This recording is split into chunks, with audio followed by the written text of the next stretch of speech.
Je vais l'introduire en français parce que je pense qu'il va parler en français. Euh, et nous en néerlandais, même s'il pourrait tenter l'expérience. Est maître de conférences de néerlandais à l'Université de Lille, où il fait des recherches sur la bande dessinée néerlandophone dans un contexte international. Il est membre fondateur du groupe de recherche en bande dessinée ACME, qui est l'hôte de cette conférence d'une certaine manière, et a récemment co-dirigé les ouvrages Les Métamorphoses de Spirou et À suivre, archives d'une revue culte. Et il va nous parler de Calonne. Je ne sais pas comment on peut parler. Je vais te dire.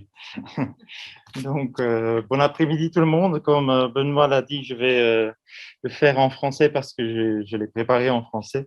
Merci de m'avoir invité à ce colloque sur l'histoire du théâtre belge. Donc, je vais vous raconter quelque chose sur une compagnie de théâtre bruxelloise, en fait.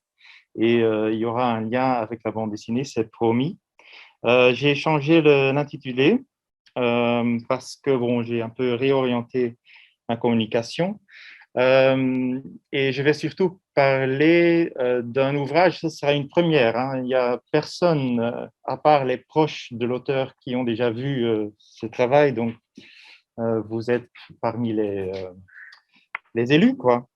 Et donc, mais je vais surtout parler de l'importance de cet ouvrage ou de ce travail pour le théâtre après. Donc, c'est un lien entre bande dessinée et théâtre. Je vais vous parler de ce trio. C'est la compagnie de théâtre qui s'appelait Radez. Et Radez, c'est Radi en néerlandais, mais normalement, on l'écrit IJ, donc c'est une erreur d'orthographe, comme les Beatles, quoi. Cette compagnie de théâtre, en fait, vous ne connaissez peut-être pas, mais elle était très, très connue, même internationalement. C'était à l'époque où Anne-Theresa de Keersmaker et Wim van de Keijbus ont révolutionné la danse. Au même moment, il y avait donc Radès, c'était la fin des années 70, début des années 80. Et ils ont un peu joué avec leurs pièces de théâtre partout, de Hong Kong à Los Angeles, Montréal. Donc, pour une compagnie de théâtre néerlandophone, à la base, c'est assez spécial. Mais c'était presque muet, le théâtre. Les références sont Mime, Chaplin, Monty Python, ce genre de slapstick. Je vais enlever ça va être plus confortable, je pense. Et donc, on parle de la fin des années 70, 70 et début des années 80. Je vais surtout vous parler du type à gauche, Pat van Hemerwijk, qui, bon, le critique Wambach a écrit que c'est le père spirituel de Radès, même si l'acteur, le comédien au milieu est beaucoup plus connu, Jos de Pauw, qui est maintenant parmi les comédiens les plus connus et peut-être aussi les meilleurs en Flandre. On va surtout parler de Pat van Hemerwijk qui, en 75-75, oui, maintenant que je travaille en France, je dois toujours recompter, à 23 ans, il a suivi plusieurs formations artistiques, mais n'a rien fini. Et il est dans une petite ferme dans les environs de Bruxelles, avec sa copine et il s'ennuie et donc il fait une bande dessinée. Et c'est de ça qu'on va parler. C'est inspiré par Pisha, le film d'animation Tarzan, Onde de la jungle, pour ceux qui connaissent. Et il le fait en un seul mois avec les collines et du collage. Ça fait 36 planches. Il n'a jamais proposé à un éditeur parce qu'il était trop timide, il n'avait pas, bon, il n'osait pas en fait. Il a seulement auto-édité 40 ans plus tard pour ses proches, pour sa famille et quelques bons amis. Et pour l'histoire, bon, ce n'est pas révolutionnaire, hein, on ne va pas dire que c'est un chef-d'œuvre, c'est une version du livre de la Genèse avec la bombe atomique ajoutée. Et c'est un personnage qui s'appelle donc Calonne. Il y a alone dedans, donc qui est seul, et qui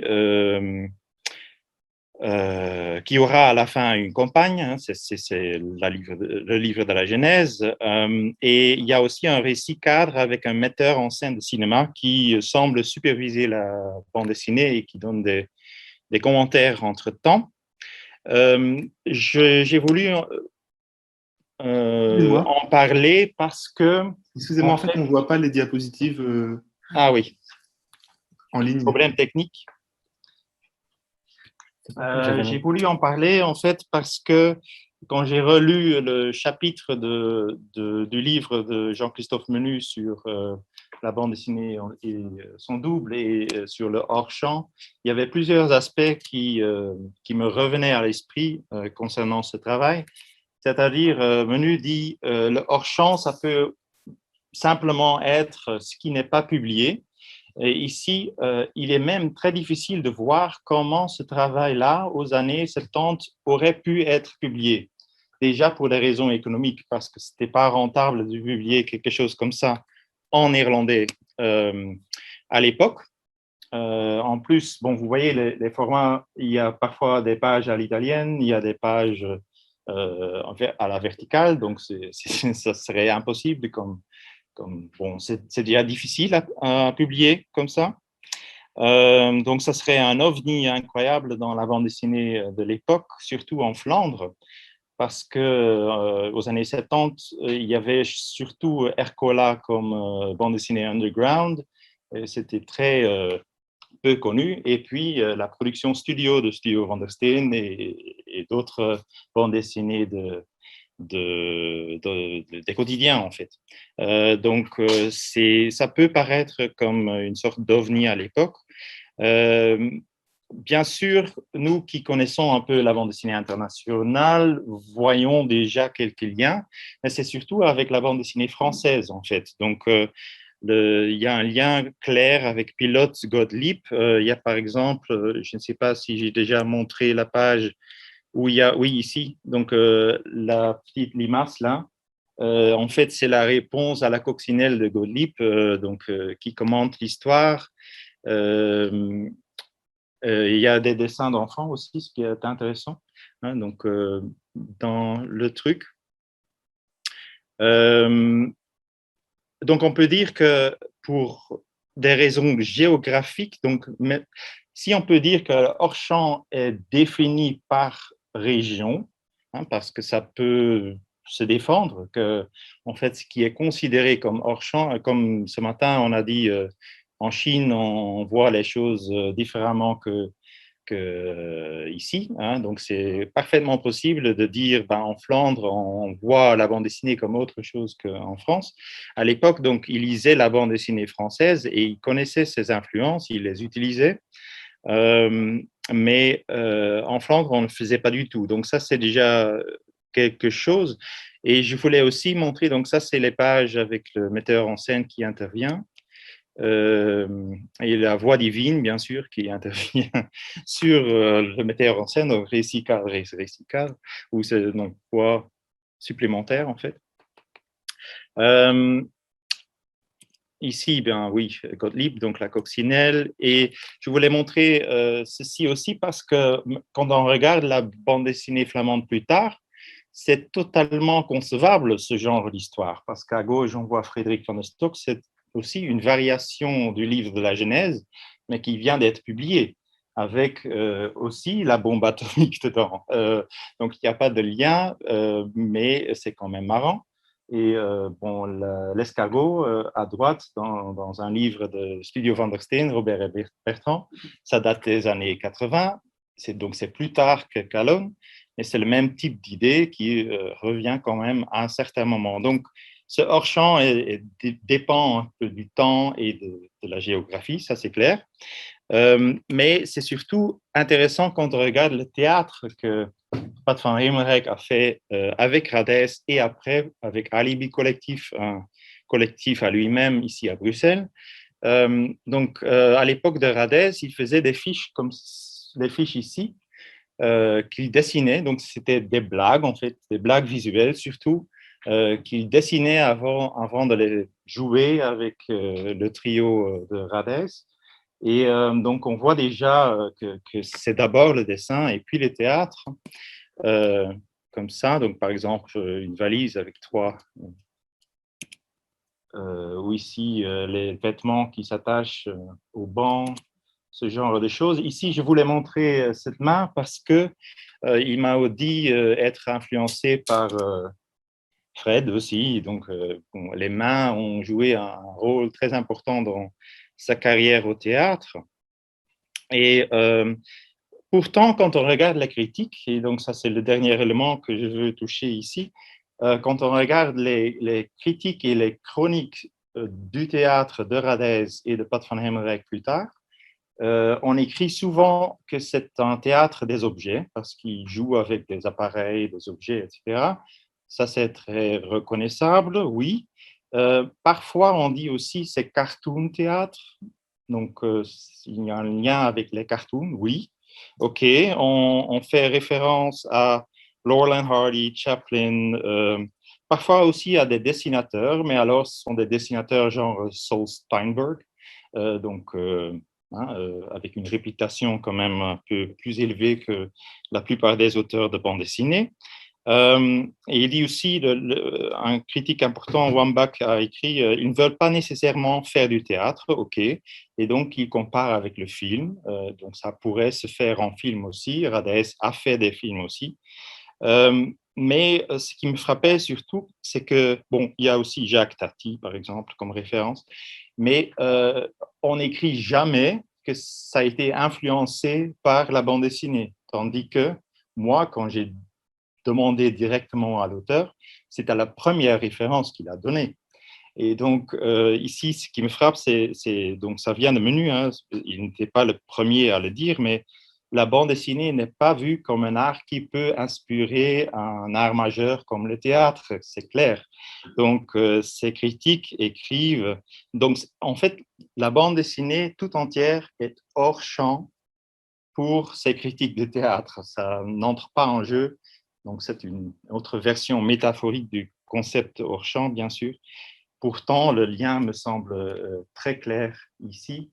Donc, on voit aussi les dessins pour les brochures de programmation. Donc, toutes les blagues visuelles là sont de Pat van Hemelrijk. Voilà, c'est tout ce que je voulais raconter.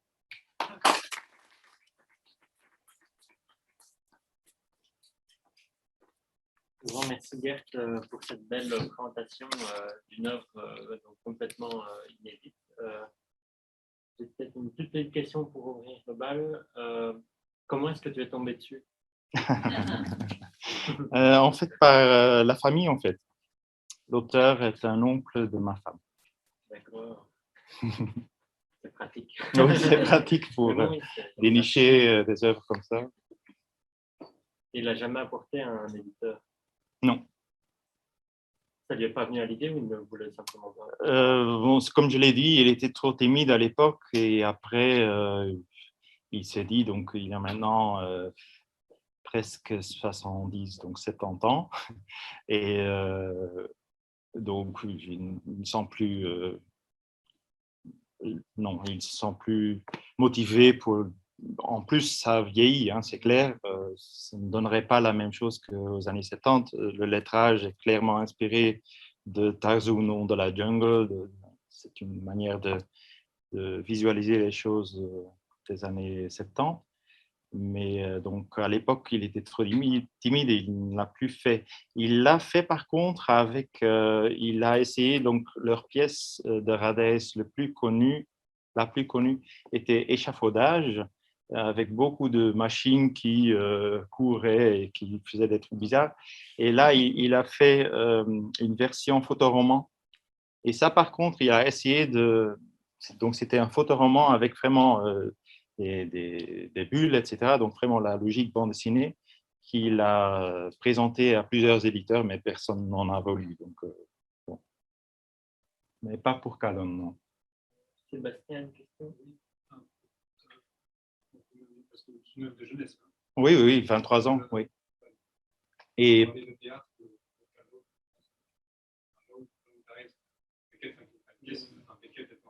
oui, oui. C'est voulu, c'est une sorte de réaction jeune et postmoderne pour se détacher Un grand maître du théâtre, à ce moment-là, Je n'ai pas demandé, mais ça m'étonnerait, vu qu'il n'avait pas de formation en théâtre à l'époque, pas du tout. Et en fait, les seules choses qu'ils avaient déjà fait, parce que le groupe Radez était en fait déjà ensemble, mais n'avait pas encore fait des pièces de théâtre, mais ils avaient déjà fait un film au début des années 70. Donc, c'est comme le critique l'écrit, il ne voulait pas absolument faire du théâtre, il voulait raconter des histoires, des sketchs, et il cherchait un peu le média qui convenait. Et donc, ça m'étonnerait en fait, mais c'est possible.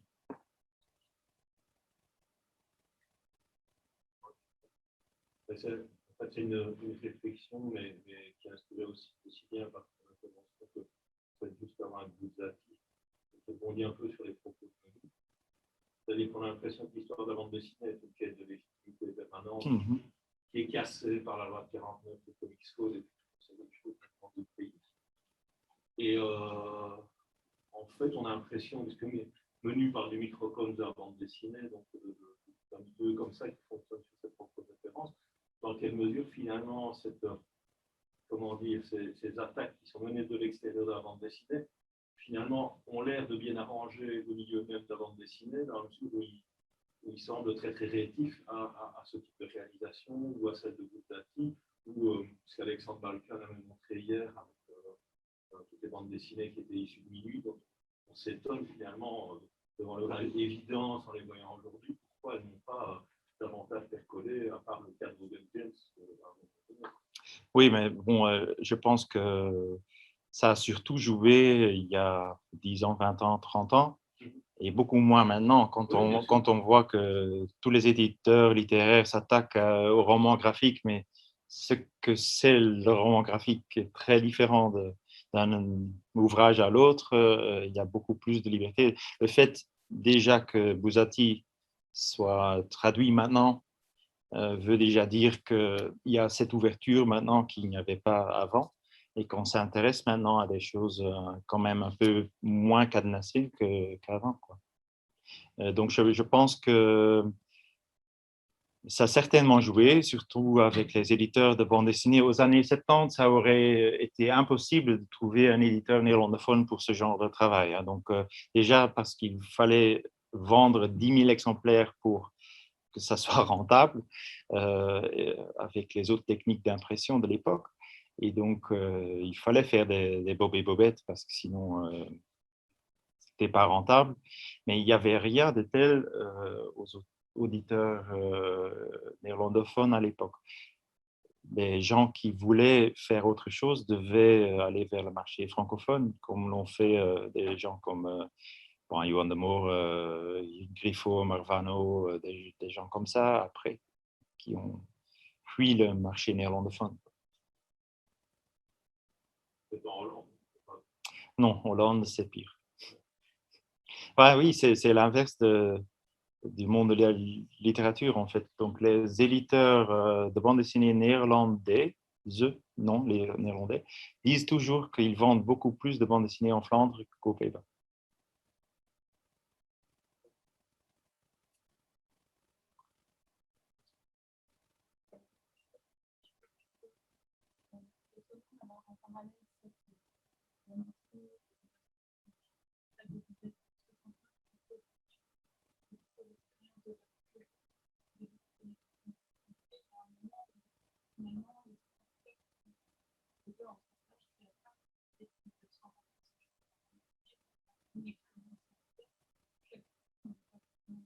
Mmh.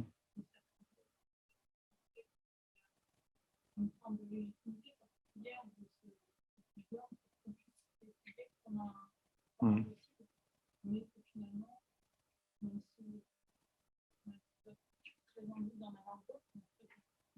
Oui, oui. Donc, je répète peut-être la question pour...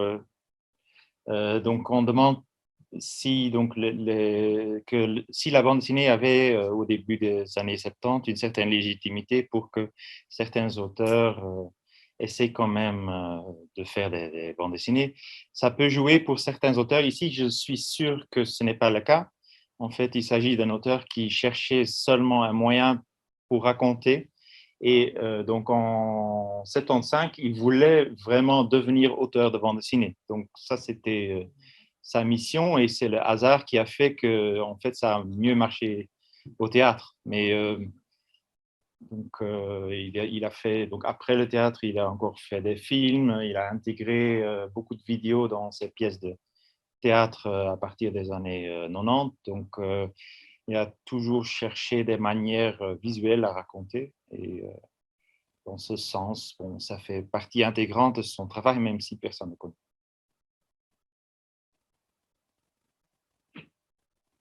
OK. Voilà. Oui. Est-ce qu'il a conservé toutes ces archives ou il a jeté beaucoup et beaucoup a disparu parce que justement ça paraît insignifiant et peut-être matériellement fragile? Je pense qu'il a gardé tout, en fait. Oui. Donc, il est attaché quand même. Oui, oui, oui. Donc, puisque bon, les reproductions, ça date il y a 5 ans. Et donc, les fiches que vous avez vues, bon, il ne devait pas chercher loin, en fait, pour les trouver. Donc, je pense, quand on a 70 ans, on est en train de faire le bilan de sa carrière. Et donc, je pense que pour lui, ça fait… Bon, bon, je ne sais pas si vous avez vu les pièces de théâtre, probablement pas, qu'il a fait après Radès, mais il y a énormément d'objets que tout le monde jetterait sauf lui, mais il fait donc du théâtre avec des poupées jetées, des appareils qui ne fonctionnent plus et qu'il détourne pour en faire autre chose. Et donc, c'est vraiment quelqu'un qui ne jette rien, donc certainement pas ses archives. OK. Moi, j'ai peut-être une dernière question, mais vraiment pour clôturer. Enfin, c'est par rapport à ce que tu dis, en fait. Et aussi un peu la question, je pense dans les années 60-70, il y avait ce truc où, avec le pop art, quand, et ça rebondit un peu sur une question d'hier, où il y avait, oui, Anthony Rajol identifiait tout ce qui faisait effet BD sur Internet. Et je pense dans les années 60-70 aussi, il y avait cet effet BD au cinéma, où avec le pop art, on rajoutait des bulles. Et du coup, c'était des effets surface qui sont très marqués bande dessinée. Et en fait, on ne voit la BD dans les autres médias que quand c'est sous ces icônes hyper évidentes. Qui, si j'ai bien compris, son théâtre n'utilise pas tout ça, mais a un rapport à la bande dessinée qui est plus, qui est peut-être moins évident pour une personne qui ne lit pas de la bande dessinée. Donc, oui. Je me demandais si tu pouvais dire ce que toi tu trouvais qui faisait bande dessinée dans ces théâtres. Bon, il y a plusieurs choses, mais il y a le fait que des dessins font régulièrement partie des pièces, des dessins qu'il a fait lui-même, mais il y a surtout, je pense, cet effet de gag visuel. Et donc, c'est ça qui fait penser les gens à Tati ou à Chaplin, ou donc une sorte d'humour visuel un peu poétique.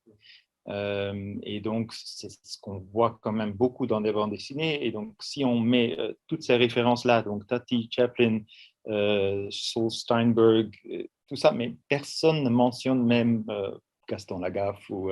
Donc, c'est vraiment hors champ pour les critiques. Hein. Ça ne vaut pas la peine de mentionner ça. Tandis que ce qui me frappait, c'est que quand je lui ai demandé quelles étaient tes influences, il a tout de suite dit je lisais Pilote et Harakiri à l'époque, et j'ai vu Tarzan de la Onde de la Jungle, et ça m'a inspiré. Donc, en fait, je pense que dans le théâtre aussi, il y a cette espèce de devoir se légitimer et de toujours faire les bonnes références, parce que si on fait les mauvaises références, si on dit que c'est plutôt Gaston Lagaffe, on a l'impression que c'est dénigrant, qu'on n'apprécie pas le travail. Ça pose la question de qui formule le discours. Mm-hmm. Je ne sais pas si vous connaissez Messieurs Delmotte, un artiste liégeois qui vient de Bruxelles et qui avait fait des messieurs. En plus, il a un look pas possible, avec les cheveux tout combinés comme ça. Et en fait, sur la place du marché à Liège, il y avait des Messieurs Delmotte sur une chaise, dans un arbre, etc. lui a dit, ouais, je pense au Gaston un peu, oui, c'est ça. Et puis il a demandé à un critique de lui faire un petit mot, mais évidemment, il n'en est pas question de Franquin, qui est peut-être, finalement, je pense que Franquin peut-être une influence absolument fondamentale sur l'art contemporain. C'est bien d'évaluer. Il y avait une référence à Magritte aussi, la chaise avec les pieds. Oui, c'est possible. Je ne certainement pas du tout. Une manière de mettre en parallèle des choses plus dans les fiches. Oui. Juste avant. Voilà, ici, avec les chaussures Oui, oui. et la veste. Ouais. Vraiment la chaise avec les pieds par-dessus. Oui. Et il y a vraiment des motifs comme ça qui reviennent, comme par exemple le piano aussi. Donc là, c'est un piano déroulant, en fait. Et les mains, les pianos et les appareils, ça revient dans toute sa carrière, en fait, dans tout ce qu'il fait. Je comprends bien qu'il y a deux côtés à la critique. Parce que là, en tout cas, c'est pas la référence que ça peut utiliser, que ce soit parce que vous ne les connaissez pas ou vous ne pouvez pas les nommer bien, justement, par sauvegarde. À la fin, je ne sais pas, ça fait que le critique ne va pas nommer des références BD parce que ça pourrait contaminer la pièce qui évalue positivement. Oui, ou sa propre réputation aussi. Oui, donc il y a ces deux côtés en fait. Je ne pense pas qu'à cette époque, donc la plupart des critiques que j'ai lues datent donc entre 80 et 85. Et à cette époque-là, tu ne vas pas me dire qu'il y avait encore des Belges ou des Néerlandais qui n'avaient jamais entendu parler de Gaston Lagaffe. Donc ne pas connaître, ce n'est pas une option pour moi. L'autre raison que tu donnes, donc ne pas vouloir mentionner, oui, ça c'est une chose. Et donc la réputation de la pièce et la propre réputation de critique, oui, ça joue un rôle, je pense. Hein. Il n'y a pas une part d'inconscience. Une part d'intersectorisation hier, de sectorisation, est-ce qu'il n'y a pas une part d'inconscience, c'est-à-dire que ces deux mondes qui, on veut dire même d'un point de vue cognitif, ne se connectent pas à ce qu'on a d'un côté. Oui, mais c'est significatif. Hein. Donc, le film, ça rentre dedans. Saul Steinberg rentre dedans, mais la bande dessinée, non. En anglais, c'est la même chose. Hein. Oui, oui, oui. La presse, non. Peut-être que parfois, maintenant, parler de romans graphiques me semble être parfois une manière dont on la porte à moitié. Charlotte Salomon, sur l'édition du Tripod, effectivement, on mentionne le roman graphique, qui semble être désormais une appellation légitimante, mais c'est aussi bande dessinée. Quoi. Enfin, c'est une manière de s'autoriser à parler de bande dessinée sans mettre sa réputation en jeu. Oui.